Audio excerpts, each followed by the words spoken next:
You represent the 1/3, the elite, the select, the chosen few, the very best society has produced as of yet.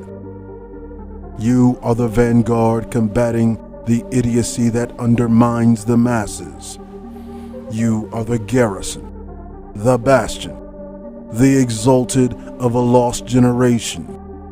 You are also the first and last line of defense for a new generation, the next generation of which you will be its primary influencers. You are the standard bearers of intelligentsia. If you have made it this far, it is because you have made the ultimate sacrifice to restore the vision of a blind and dying society, meaning you have cut through a great deal of chaff to meet me here, where I, Cerulean Gray, am now conscripting you. Welcome to Fort Gray. Consider yourselves now operatives of the Gray regime. 2/3 policy is in effect.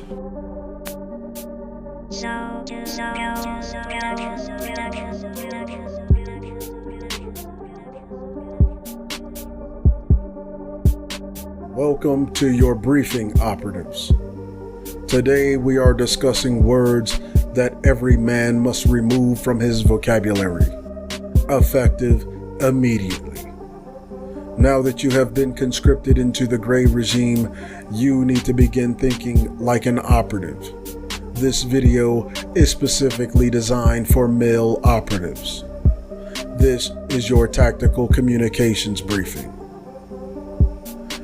There are words that you currently use that damage your ability to communicate effectively, and that have a debilitating effect on how you perceive reality. It keeps you in an aspirational state of delusion and confusion, and disables your ability to critically think.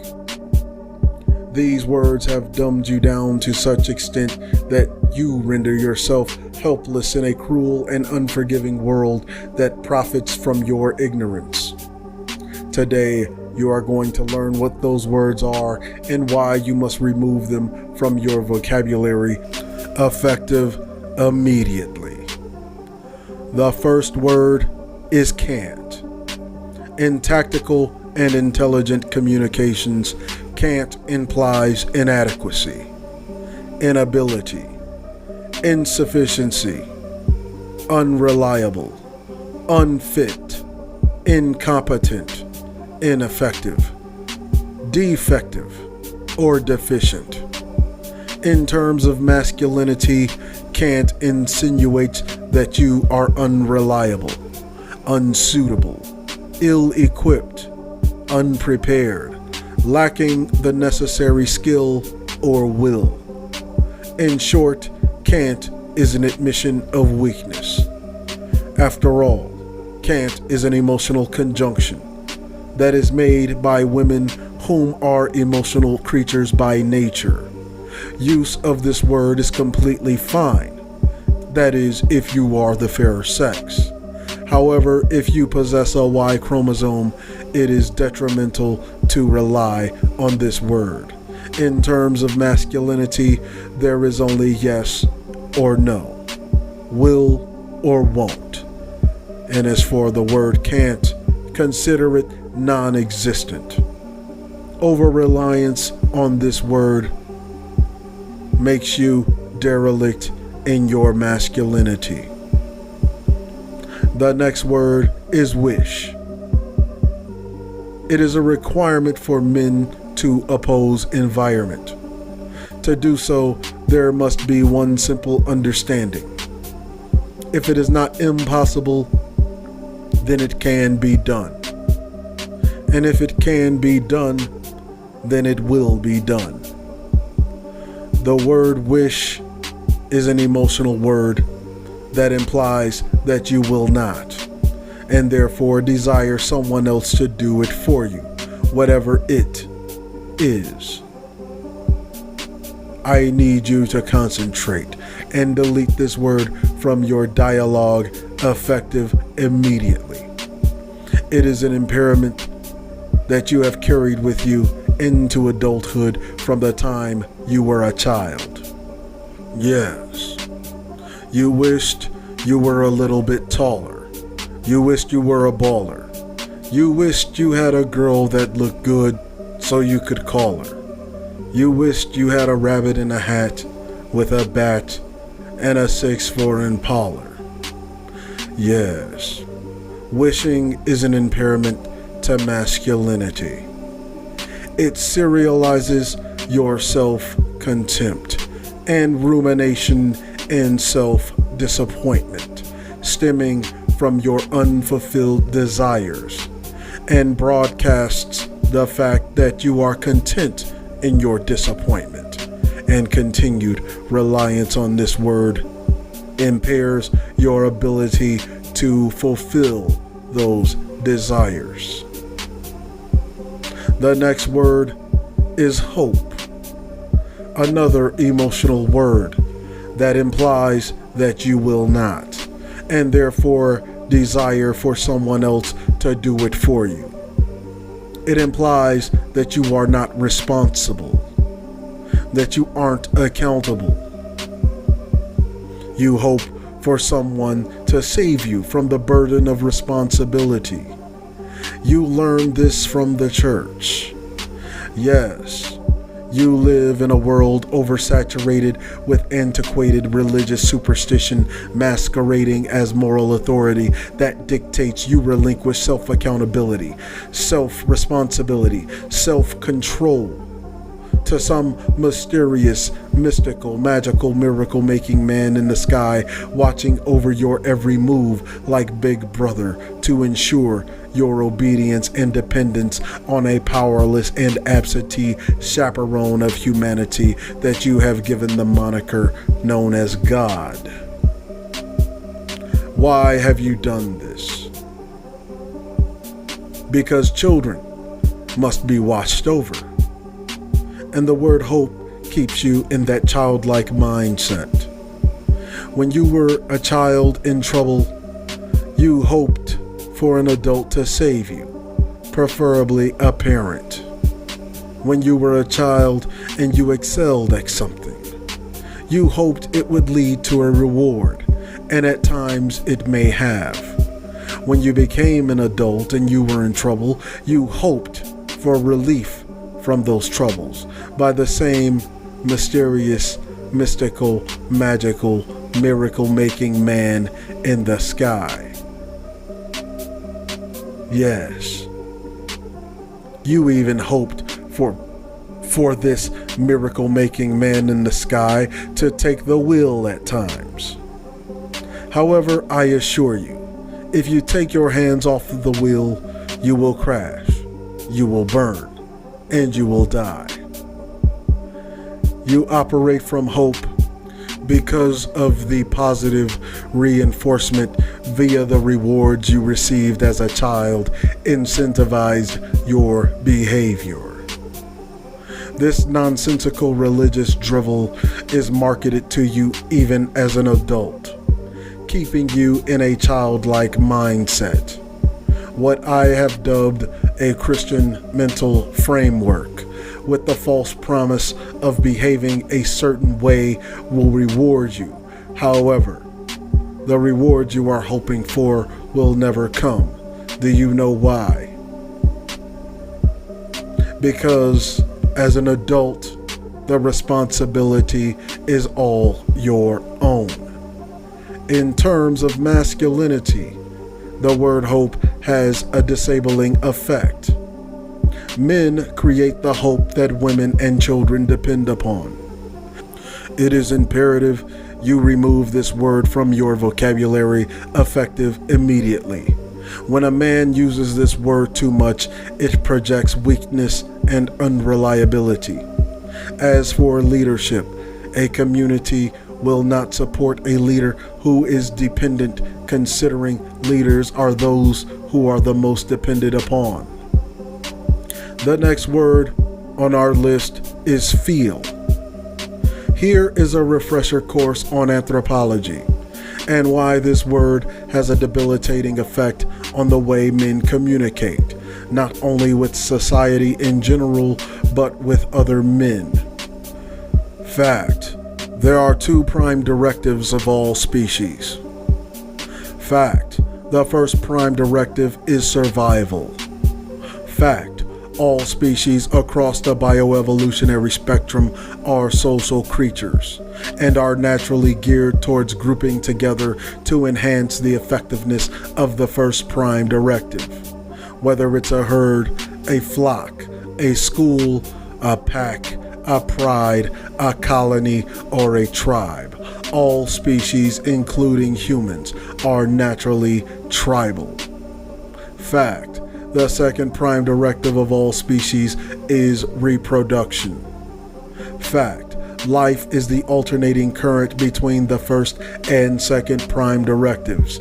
Everything else in between facilitates the effectiveness of these directives.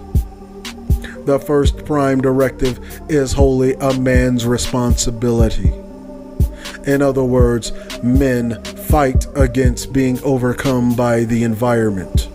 This requires men to rely more on their capabilities and abilities than their feelings. This is the core essence of masculinity. Women feel and men fight. The reason the word feel must be scrubbed from your vocabulary as a man is because over-reliance on this word displays your inability to critically think. In the field, an operative's most powerful weapon is located squarely between his shoulders. If you are a man, replace the word feel with the word think, as thinking precedes action. And the last word on our list is believe.